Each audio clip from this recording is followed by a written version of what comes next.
Welcome to Madlit Musings, the podcast where you get to eavesdrop on your favorite authors without getting caught. I've been stoked to have authors like Angela Hunt, Bill Myers, Nicole Deese, Tessa Afshar, comedian Bob Smiley, and more on the show, and this year I have another great lineup of storytellers and truth-sayers. If you love to eavesdrop at coffee shops like I do, this is the podcast for you. It's where we get real, we get tough, we laugh, and we might even cry. It's where we meet authors on a different level, where every story and podcast episode has its own heartbeat. So hang out with me today. I'm Jaime Wright, your host at Madlit Musings. This is your podcast for real chats with real authors about real life. Today's episode was brought to you by Baker Publishing Group, with Revell and Bethany House Publishing as divisions. We're super excited to be sponsored by Baker Publishing Group and to bring you their fabulous authors and their fabulous lineup for 2025. Be sure to check them out at bakerpublishinggroup.com and also check out their online bookstore at bakerbookhouse.com. Hey everyone, it's Jaime Wright here today with another episode of Madlit Musings, where you, the reader, get to eavesdrop on my conversation with another author, like we're sitting in a coffee shop and you're just being nosy. So we invite you to be nosy today, because today I have a new guest with me. I have Patricia Johns with me. Welcome, Patricia. Hello. Hello. I'm laughing only because Patricia and I have been laughing for about 20 minutes already. And then we decided, let's hit record. It's time. It's time. So, Patricia, tell me a little bit about where you're from, because I did not ask you where you're from before I hit record. I am Canadian.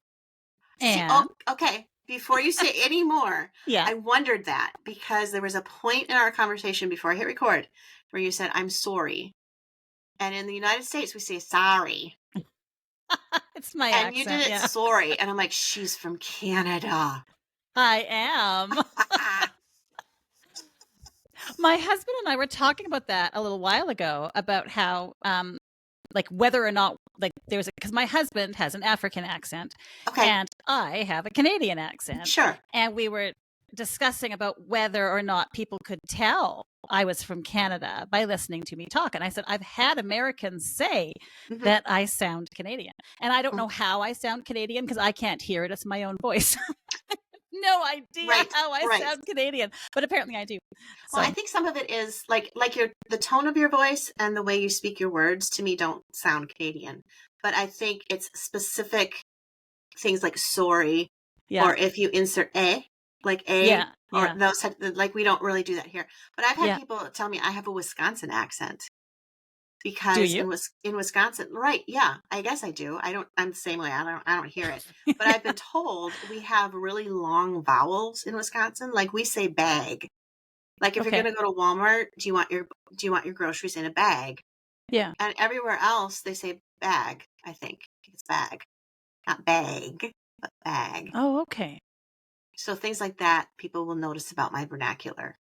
And now I don't know how I say it.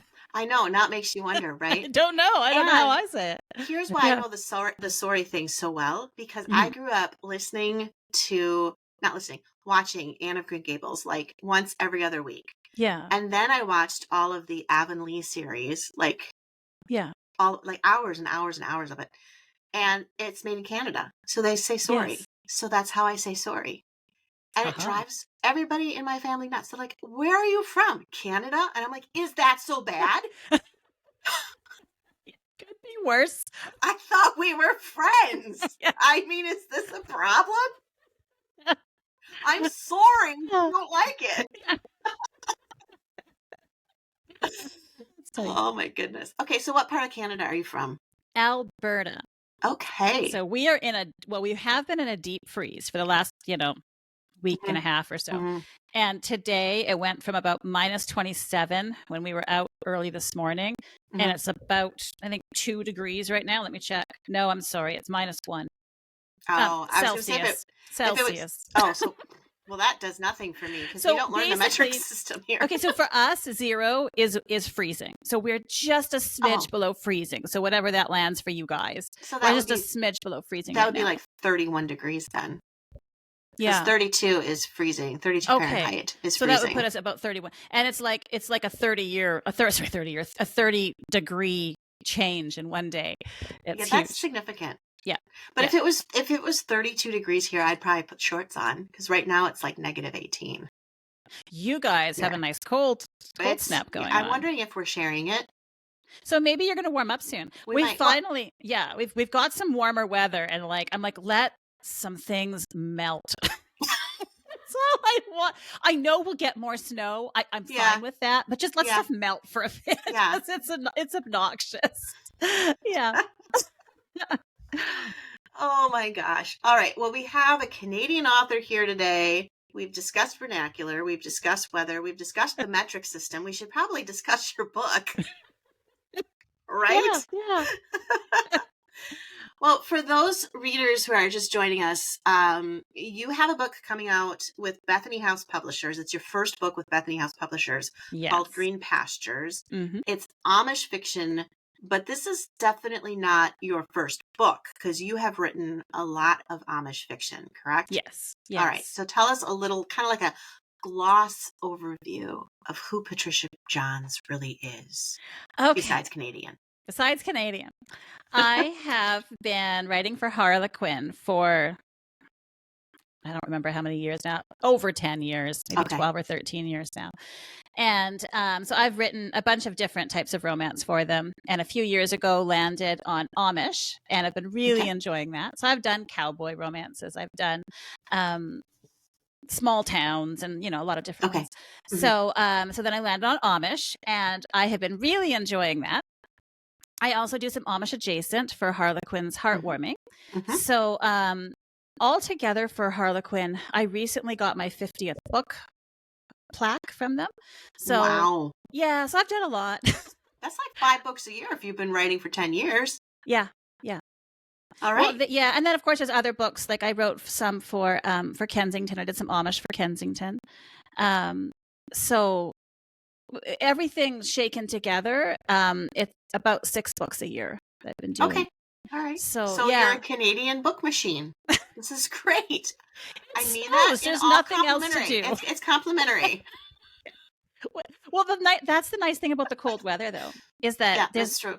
Yeah, it keeps you inside. Like, I mean, as you probably well experienced, because you're in Wisconsin, right? Yes. Yeah. Yeah. So long, cold winters. Yeah, and it just keeps you inside, and it's really fun to spin stories. So it does. That's what I do a lot. Right. Cool. Okay, so this is a really ignorant, naive, and probably stupid question. Yeah. But are there Amish people in Canada? Like, do you have your own Amish communities? I don't think so. We have Hutterites. And we have Old Order Mennonites. Okay. So it's like Old Order Mennonites. They have like a sort of a slightly different way of organizing themselves, but they do horses and buggies and no electricity and things like that. So it's similar, but it's not exactly the same. Okay. So we have some. Yeah, it's a bit similar. Yeah, but it's always interesting to similar. Yeah, right, a lot similar. A lot similar, but it is interesting how.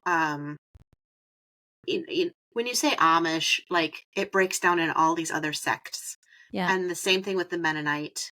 I mean, I have friends that are Mennonite that you wouldn't know they're not Baptist or Presbyterian or any, you know, I mean, it's just, they're very modern. It's like just their Mennonite church. And so it's interesting to see like where the history of those people coming into North America, where they settled, and I include Canada in the North American, continent region. Yeah. And then to see who like went north, who went to Pennsylvania, who went to Montana. And then I found out that there's Amish in Florida, which those two just didn't connect in my brain. Yeah. So it's just really interesting to me, like where they all settled. Yeah, it is very interesting. So, my dad's family is Mennonite, so the Anabaptist roots and that sort of thing. I remember I had gone to a Mennonite church early in my marriage. We were visiting a Mennonite church for some reason. And I didn't grow up attending a Mennonite church. Okay. But like my dad's family was all Mennonite. And so we went to this church, and this young woman asked me, "Oh, what's your name?" And I told her my married name, and she said, "Oh, what's your maiden name?" And so I told her, and she immediately got a little bit, I don't know, like competitive. I guess she said, "Oh, well, I'm a Kaufman, right? So, right." And I don't like to I just use my pen name. I don't like to use my Right. Yep. my at home names online. Name. We all have at home names. Yeah. So but it's a very Mennonite name. Okay. And it's got a really strong Mennonite history. And so she kind of got like almost like competitive with like the strength of this Mennonite name. It's like that the history and the family and like all of the family stories. Like, our family came from Russia, and they were Russian Mennonites who came over, to escape war, and so all of that is just sort of tangled in. And I found a lot of the things with Amish very familiar. Oh, sure. Yeah. Because for example, my grandmother used to refer to the neighbors as the English because they spoke English. That makes sense. Right? Yeah. And at home they spoke German. So so she referred to people as like, so they were just the English. And so there's just different things like that that I found like just incredibly familiar, and I think that's neat. It's just these, because you can tell these connected roots, just how cultural things. It is. It's funny even with cultural things, and I know we will, I promise, get to your book, but even regionally within the United States, anyway. I was having a conversation with some friends, some author friends. We were sitting around, and somehow we got on the conversation of liquor. Because that's what Christian writers do. We talk about liquor. Not. Right. Okay. So anyway, we were having a conversation about liquor, and somebody mentioned something about, my uncle so-and-so, he always goes on Saturday to stock up on his liquor because he can't get any on Sunday. And I'm like, why? Just go to the store and buy some liquor on Sunday if you need. She's like, because liquor's not allowed to be sold on Sundays in their state. And I was like, why? And they're like, I don't know. And I'm like, she goes, you can buy liquor in your state? I'm like, we are Wisconsin. We made liquor.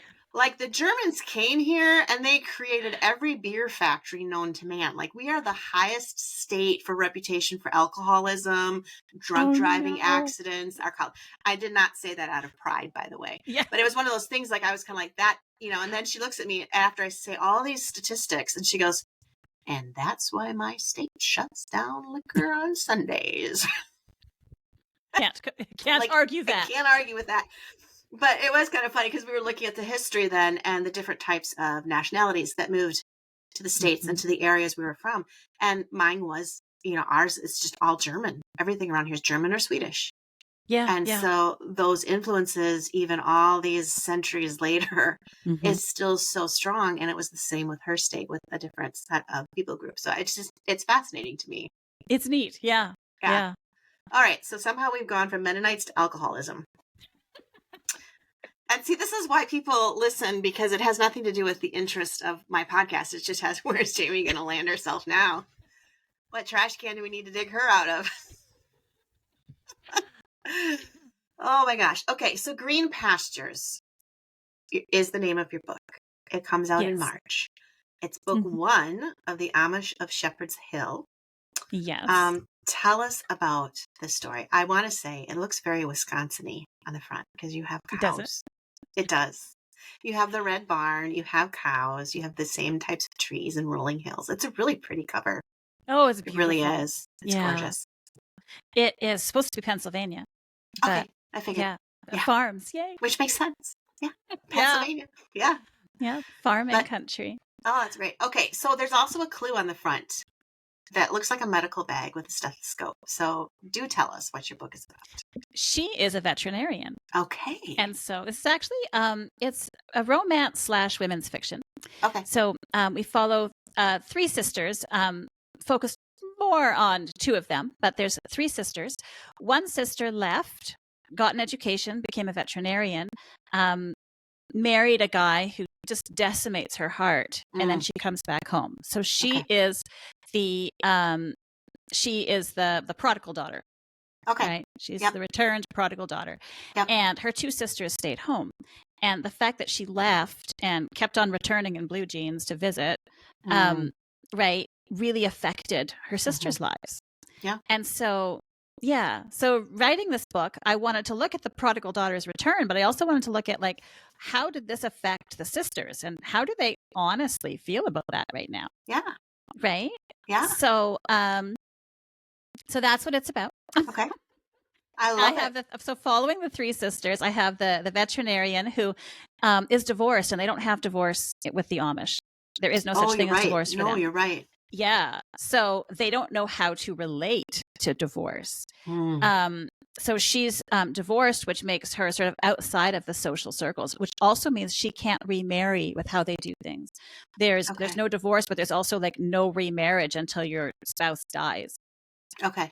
And so she's come home, but it really has put her outside of the normal circles. And so she has to find where she belongs and what she has to contribute in her unique position.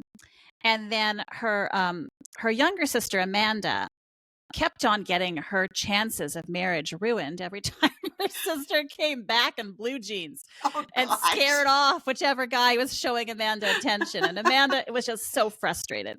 But she really loved her sister, and she defended her sister, and that landed her in more trouble. And so now her sister, like Tabitha, is back, and Amanda has decided, that's it. I need to do something, and I can't sit around here waiting to be courted any longer. If it hasn't worked so far, I need to change up my game a little bit. Yeah. And so there is a very he's not an appropriate choice of man, but she decides to throw her hat in the ring, so to speak, with this fella. Okay. And so the main love story is between Amanda and this fella. Okay. And then the younger sister, Rose, is already married. She was very cute, very petite, and she managed to land herself a husband. And marriage is not turning out to be as easy as she thought it would be. Yeah. Which I think is a lesson everybody learns. Get married. It doesn't mean you love your fella any less. You love him even more. You adore him, but it's you just might like them a little less. Yeah. You still love them, but some days, right? I don't like you. Yeah. And it turns out two entirely different people, right, living together can be challenging. Right. What a shock. So Rose is discovering this little bit of wisdom that it's tough sometimes, and that the vows are not the end of the story. They are very much just the beginning of this whole new chapter of life.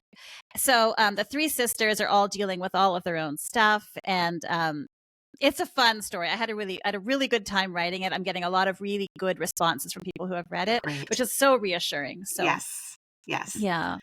It's always reassuring when somebody reads it and goes, "Oh, that was good." And you're like, "Oh my God." Yeah, exactly. I thought so, but it's nice that you said it. I know. I mean, it's like reading my brain on a piece of paper, and it still sounds good to me. It's kind of like, I'm glad you like it. Well, because if it's rejected, it's like, oh dear, you just rejected a piece of my heart. All right. I know. Yeah, exactly. I am no longer worthy. Yeah. Thin skin. We creative types have very thin skin. Yes, we do. We do. It's like, I don't know if I have any skin left. It's been busted. Yeah, right. Yeah. Oh, funny. So really, this is kind of the story of sisterhood and their struggles. Yeah.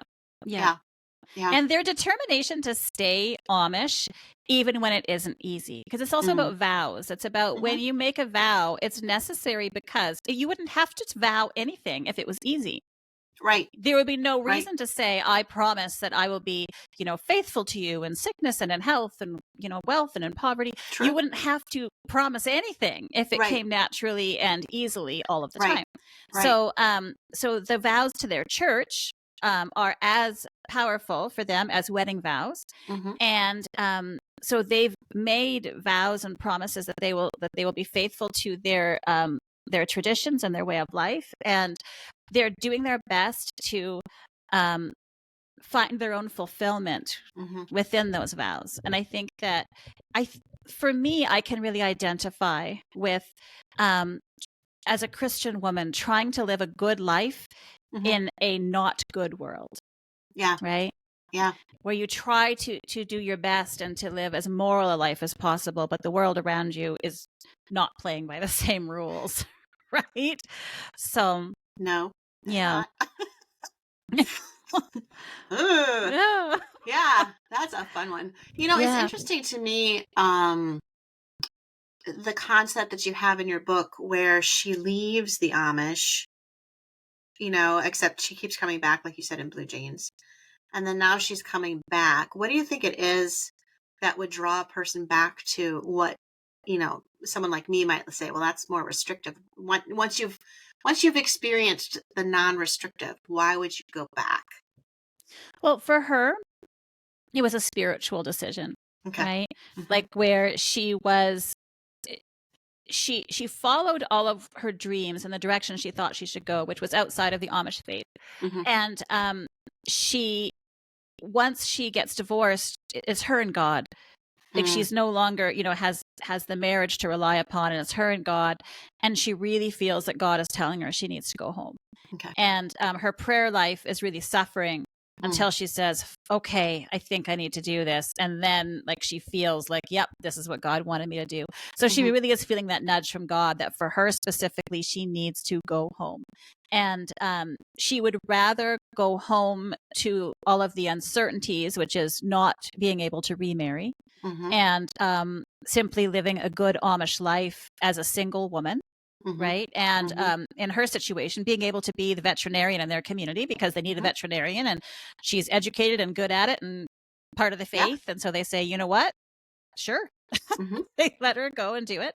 Sure. And so for her, she would rather do that with those uncertainties and have that sense of being in the center of God's will than be outside of the Amish faith, where she could presumably find another husband and carry on like the rest of us do. Right. But being outside of God's will for her life, that it feels much less safe to be outside of God's will than inside of God's will, and so she follows that sort of internal spiritual prompting. Yeah.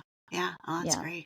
And how do you reconcile the Amish? And maybe I'm too stereotypical, but there's the concept where if you leave the Amish faith and you go modern or whatever the word is they use for it, that you're in a sense dead to the Amish, like you lose your place. Well, it depends on how it happens. If you've been baptized into the church and taken your vow for the church, and then you leave, then you become shunned. Okay. But if you leave before taking that baptismal vow, you can come back and visit and you're not shunned, because they're like, you haven't vowed anything. You've made a decision for your life and we love you and we want you to come back. But it's only after taking the baptismal vow to the church that they say, got it, now that you are a part of the church, this is church discipline, that you need to come and do the right thing according to their view for living a good Amish life. Right. And if you go against it at that point, then you become shunned. So for her, she was able to come and go because she hadn't been baptized yet. I did not know that distinction. Unless, of course, they cause some real difficulty, in which case the community might say, all right.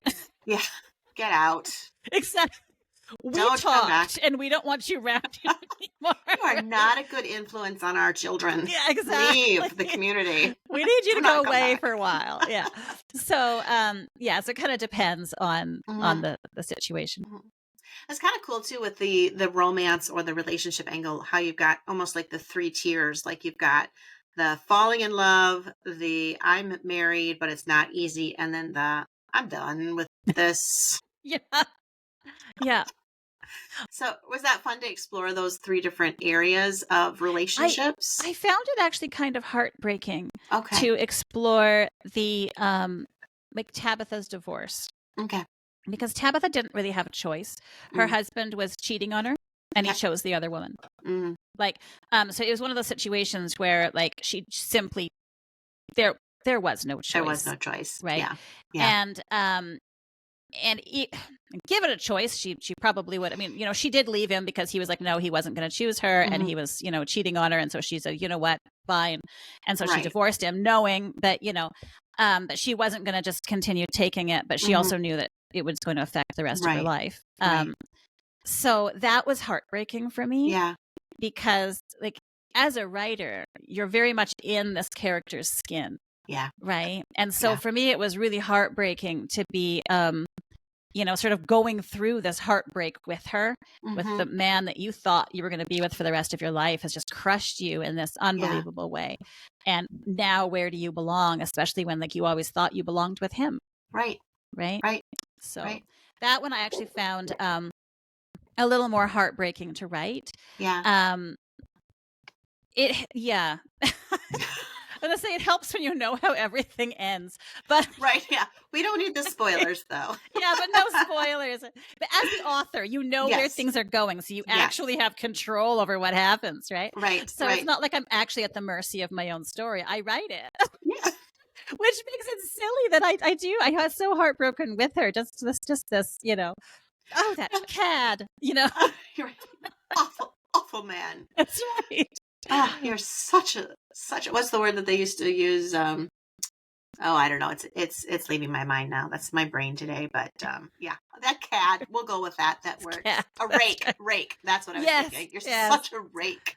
Irredeemable. It is funny though, because as writers, I think I don't want to say the characters are real in our minds, because we know they're imaginations and they're our own making. However, there is an element, I think, of a good writer can get themselves in a place of deep empathy. And it's empathy, yes, with their character. But so often, I'm pulling a little bit on my experience, but so often I hear writers say that even though they're writing imaginary characters, they're thinking about people in their lives that have experienced those things.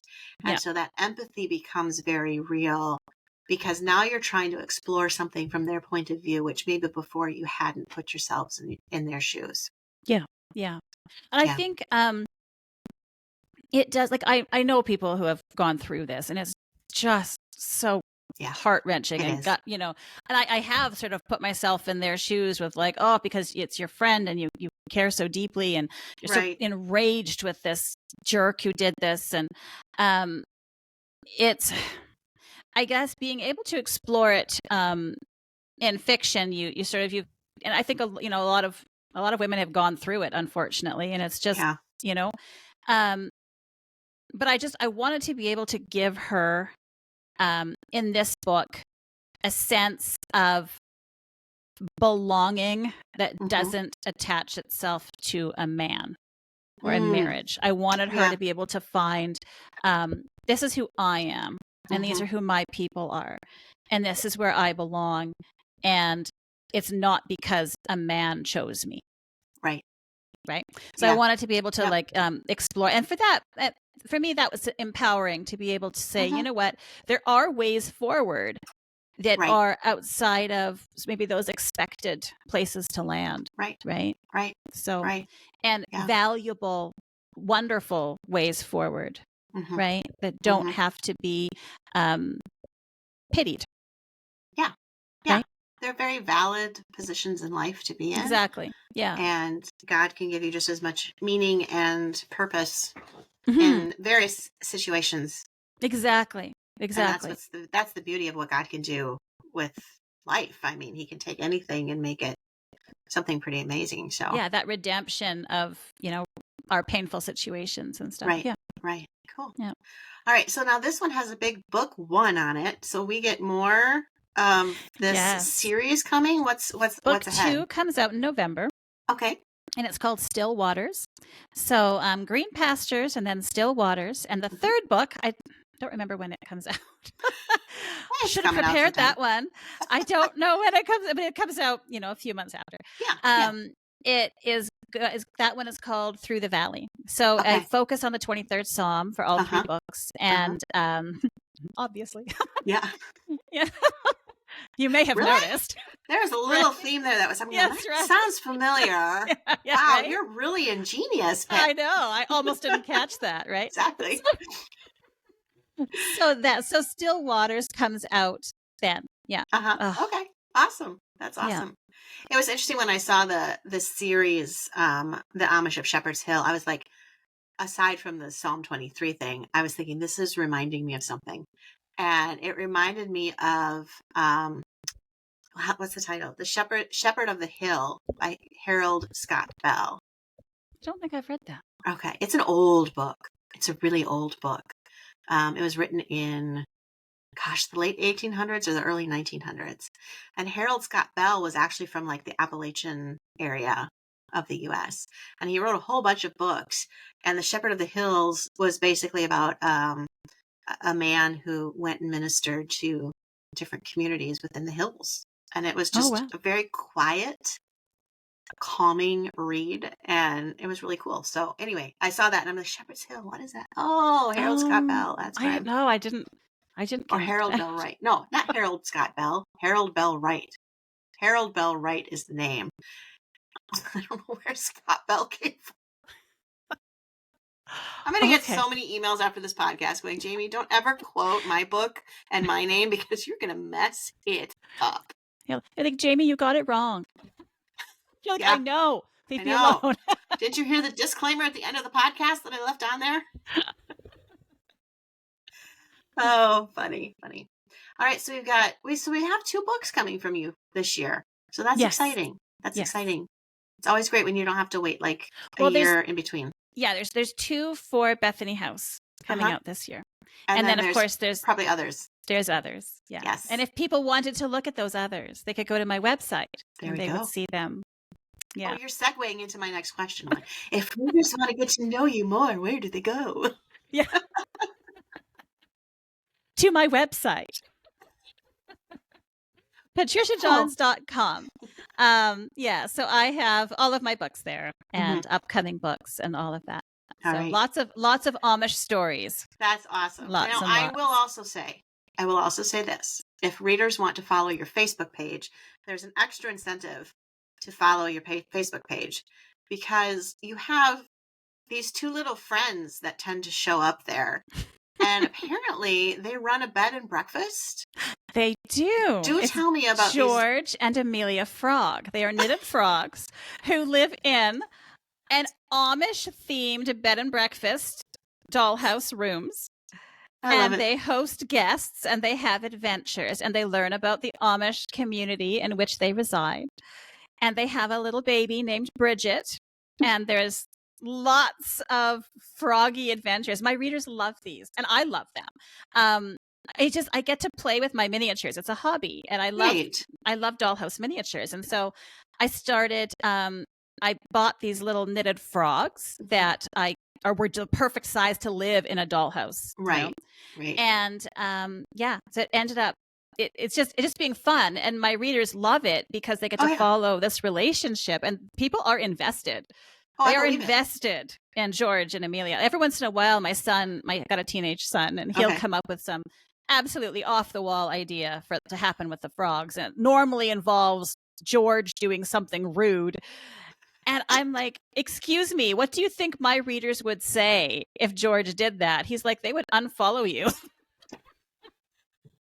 I'm like, I know. And George will not do that. Well, I'm going to have to go find a doll-size knitted ghost and send it to you. To haunt the halls. To haunt the halls of their bed and breakfast. I think that'd be hilarious. That would be really funny. Like, oh dear, it's been haunted. George, there's a ghost. Oh my gosh. Yeah, but so if the readers want to follow that, that's primarily on your Facebook page, you said? It is primarily. I have them because I really need a place to store these stories because I don't want to lose them. It's sort of this weird little thing I do on the side that's free for my readers. I have them on my website as well. Okay. Just in my blog, I post like a week's worth at a time. Yeah. And so if people want to find them, they're on my website, they're on Facebook, and I also put them on Instagram. But Facebook is by far where they're the most popular. So, okay. Well, this looks like there's some fun reasons to follow you. I mean, not that we don't love you, Patricia, but it sounds like the frogs might. But the frogs are more popular than I am. Might come out ahead. Yeah. Isn't that just like an animal to do that? They steal the limelight, whether they're alive or not. That's right. Whether they're stuffed or alive. Exactly. Yeah. Oh, that's great. So your website is patriciajohns.com, and it's It is. JOHNS That's for the right. last name. So, Yeah. well, this has been an absolute blast. It's been We've fun. covered some really random things, which is pretty amazing for a very first time meetup because we've never met before. So I think we've done pretty well for Although I ourselves. have followed you for quite some time. My apologies. So I have been trailing along after you. So it's not like you're new to me. Oh, and you still came on the podcast? Your bravery is just astounding. To even be associated with somebody like me and be like, run, it's Jamie Joe, get out of there now. Save yourself. Oh my gosh, this has been an absolute blast. You will have to come back for sure, and we will continue to keep track. The book, for those of you who have not heard the title enough today, it is Green Pastures, Book 1 of the Amish of Shepherd's Hill, coming to you in March by Bethany House Publishers, author Patricia Johns. How'd I do? Is that good? That works. All right. Thanks so much for being on the podcast today. I really, really had a blast. Thanks for having me. This was fun. And that's a wrap for today here at Madlit Musings. I hope you join us again. And if you want to, be sure you like and subscribe here at your favorite podcast player or on YouTube, because you won't want to miss all the wonderful alerts that let you know when we have another conversation for you to eavesdrop on.